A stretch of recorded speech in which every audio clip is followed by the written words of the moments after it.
चलिए देखिएगा विद्यार्थी, ध्यान दीजिए। आज हम लोग बात करने वाले हैं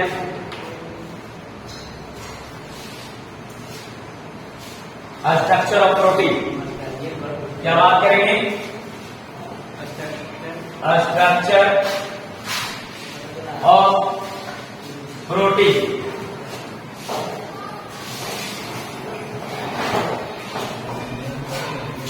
बड़े समझ गए तो ठीक है। स्ट्रक्चर ऑफ प्रोटीन, हिंदी में बात करें तो प्रोटीन का संरचना। प्रोटीन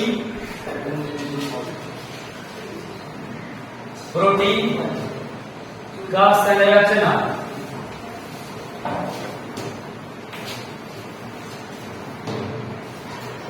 यानी हम लोग आज डिस्कशन करने वाले हैं।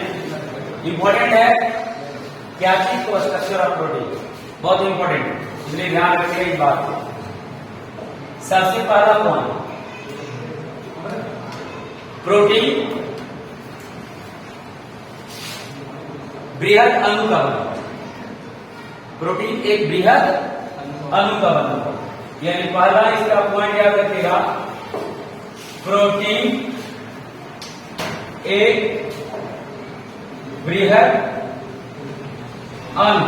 और बृहद अणु को मैक्रो मोलिक्यूल्स का है, मैक्रो मोलिक्यूल्स का है।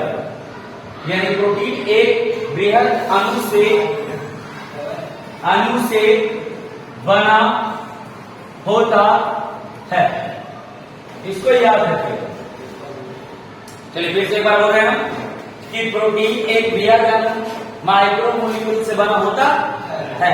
ये हम माइंड में फिक्स कर लीजिए कि प्रोटीन जब भी कभी भी आप बात कर रहे हो बने हुए चीज के लिए तो बृहद अणु, मैक्रो मोलिक्यूल बड़ा अणु से बना होता है।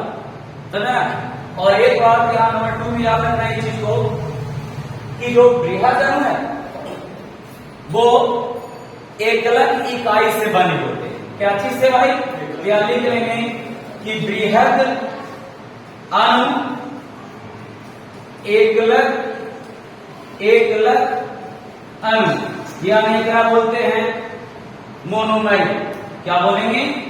मोनोमर के नाम से जाना जाता है। यानी बृहद अणु एकलक अणु से बना होता है, एकलक अणु से बना होता है। समझ गए ना? यानी बृहद अणु एकलक अणु से बना होता है, ये बात याद रखिएगा।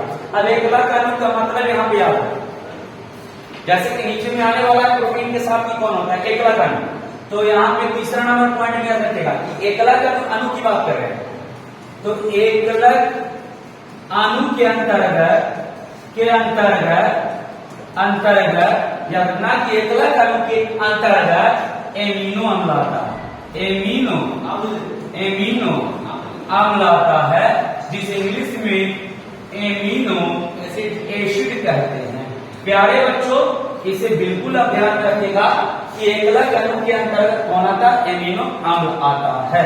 एमिनो अम्ल आता है, यानी यही आता है एकलक अणु के अंतर्गत एमिनो अम्ल। यानी आप एमिनो अम्ल को एकलक अणु के, और इसी एमिनो अम्ल से प्रोटीन बने होते हैं। इसलिए याद रखिएगा कि चौथे पॉइंट में हम लिखने वाले हैं कि प्रोटीन का निर्माण क्या चीज से बना हुआ? एमिनो अम्ल से। एमिनो अम्ल से बना होता है। ये बात को इसको ध्यान रखना बच्चों कि प्रोटीन का निर्माण एमिनो अम्ल से होता है। एकदम कंफर्म करके बोलना है कि प्रोटीन का निर्माण क्या चीज से होता है? एमिनो अम्ल से होता है। बस थोड़ा सा जानकारी करेंगे हम लोग, एक बात यहाँ पर 5 नंबर पॉइंट में आ जाएगा। देखो, अब बात करें मनुष्य में, ठीक है? तो मनुष्य के आमाशय, ठीक है? मनुष्य के आमाशय पहला भाग और दूसरा भाग आम, समझना है? अमाशय को तो स्टोमिक कहते हैं, स्टोमिक, स्टोमिक, ठीक है।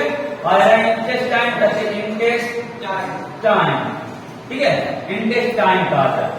स्टोमिक और इंटेस्टाइन यानी अमाशय और आंत, इन दोनों में बच्चों मौजूद होते हैं प्रोटीन, प्रोटीन, और इस प्रोटीन को पचाता है पेप्सिन, पेप्सिन यानी पेप्सिन पचाता। अब पेप्सिन कौन सी है? Enzyme, enzyme. पेप्सिन एक एंजाइम है जो डाइजेस्ट करता है, क्या करता है जी, पचाने का काम करता है, यानी पचाता, पचाता है, यानी पचाने का काम करता है। पेप्सिन एंजाइम प्रोटीन को पचाता है। और चूंकि याद रखिएगा कि यही प्रोटीन पचने के बाद टूटता कौची में है? एमिनो अम्ल, एमिनो अम्ल में टूटता है प्यारे बच्चों। इसको बिल्कुल माइंड में याद रखिएगा कि मनुष्य के पास अमाशय और इन दोनों में प्रोटीन होता है, और इस प्रोटीन को पचाने वाला एंजाइम पेप्सिन एंजाइम है, जिसके द्वारा इसे पचा करके और तोड़ दिए जाते हैं एमिनो अम्ल। क्या चीज तोड़ दिया जाता है जी? एमिनो अम्ल में तोड़ दिया जाता है प्यारे बच्चों। इस बात को बिल्कुल ध्यान में रखिएगा, ठीक है। अब आगे चलते हैं, थोड़ा आगे चलते, इस पॉइंट को बिल्कुल ध्यान में रखिएगा, ठीक है। देखिए अब हम एमिनो अम्ल की बात कर रहे हैं, तो बिल्कुल 6 नंबर पॉइंट में आ जाओ, ठीक है। 6 नंबर पॉइंट में याद रखना है क्या भाई?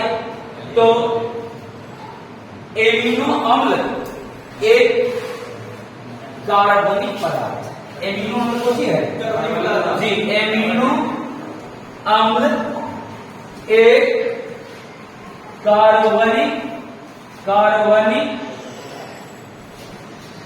कार्बनिक पदार्थ है, ये कार्बनिक पदार्थ है, ठीक है। और इसी कार्बनिक पदार्थ के वजह से यहां पर यदि हम एमिनो अम्ल की बात कर रहे हैं, अभी नहीं बात करेंगे, और मैंने आगे कुछ और बताना, इसके बाद बताएंगे।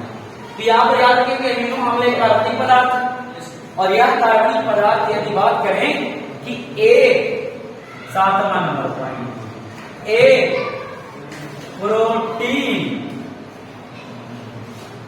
इंसुलिन, एक प्रोटीन इंसुलिन,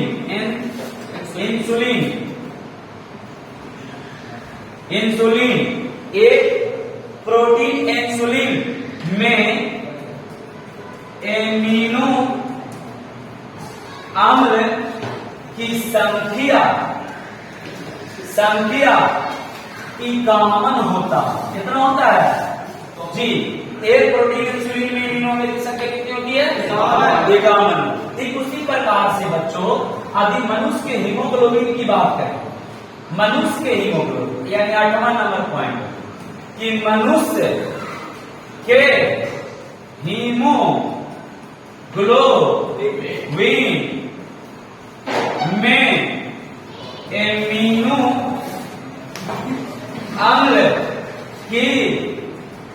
अम्ल की संख्या की बात करें, अम्ल की संख्या की बात करें तो जानते कितना हो जाएगा? संख्या की बात करें तो करीब 600, कितना 600 होता है। ये याद रखने वाला पॉइंट बहुत मेन चीज है कि एक प्रोटीन इंसुलिन में एमिनो अम्ल की संख्या होती है कम, और यदि मनुष्य के हीमोग्लोबिन में एमिनो अम्ल की बात करें तो इसकी संख्या होती है 600। कितना होता है? ये इंपॉर्टेंट है, ये वाला पॉइंट याद रखना और ये वाला पॉइंट याद रखना, ठीक है। एक प्रोटीन इंसुलिन में एमिनो अम्ल की संख्या कितनी होती है? 51। और मनुष्य के हीमोग्लोबिन में एमिनो अम्ल की संख्या की बात करें तो कितना होता है? 600। कितना होता है? 600 होता है। तो बिल्कुल विकास याद रखिए इस चीज को। हाँ, क्या पूछ रहे थे? हाँ, हीमोग्लोबिन यानी पूरा हीमोग्लोबिन में 600 एमिनो अम्ल होता है। समझ बात लो। और यहाँ पर कह रहा है कि एक प्रोटीन इंसुलिन हम लोग तो जानते हैं कि कहाँ होता है हम लोग के, जैसे देखिए ये है स्टोमिक, ठीक है। ये इस स्थान पर है क्या चीज? लीवर या कलेजी जिसको कहते हैं। तो ठीक कलेजा के ठीक नीचे में यानी कलेजी के मैंने ठीक नीचे में एक फीता या पत्तीनुमी संरचना के आकार का पीला रंग के एक अंग है जिसका नाम अग्न्याशय है। क्या चीज नाम है? और उसी अग्न्याशय में 4 तरह का सेल, एक का नाम है अल्फा सेल, दूसरा का नाम बीटा सेल, तीसरा का नाम डेल्टा सेल, चौथा का नाम है पीपी सेल, पॉलीपेंक्रियाटिक सेल। 13 में बीटा सेल जो है ना, यही इंसुलिन को निर्माण करता है। तो ये प्रक्रिया अग्न्याशय में इंसुलिन को निर्माण करने का काम बीटा सेल का है। बीटा सेल काम करता है ना, यानी बीटा सेल का काम इंसुलिन को निर्माण करना है। तो प्रोटीन इंसुलिन में एमिनो अम्ल की संख्या की बात करें तो ये कॉमन होता है, और मनुष्य के हीमोग्लोबिन में एमिनो अम्ल की संख्या की बात करें तो 6 से। क्या कंप्लीट हो गया? अब आगे चलते हैं 9 नंबर पॉइंट। यहां पे ध्यान देना सबसे बड़ा इंपॉर्टेंट क्या, तो इस एमिनो अम्ल की चर्चा करें तो ये एमिनो अम्ल याद रखो 2 चीज से बना। एमिनो अम्ल 2 समूह से बना, 2 ग्रुप से बना। कितने ग्रुप से? 2 ग्रुप से बना। यानी लिख लेंगे कि एमिनो अम्ल